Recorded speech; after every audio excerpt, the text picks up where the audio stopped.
malapit na rin itong mahinog itong mga ano niya.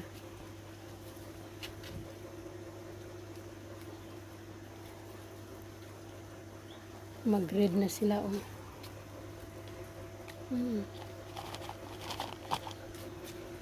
Okay na din. Isang ano,